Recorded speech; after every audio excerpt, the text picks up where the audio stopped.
मित्रांनो, तुमचं पुन्हा एकदा स्वागत आहे आपल्या नवीन ब्लॉगवरती।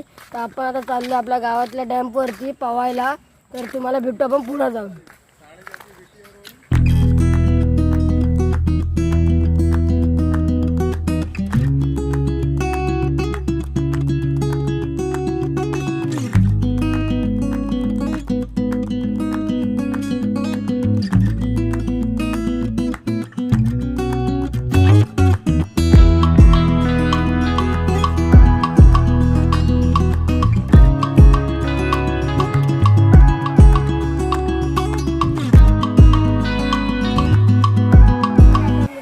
पोहोचला डॅमवरती।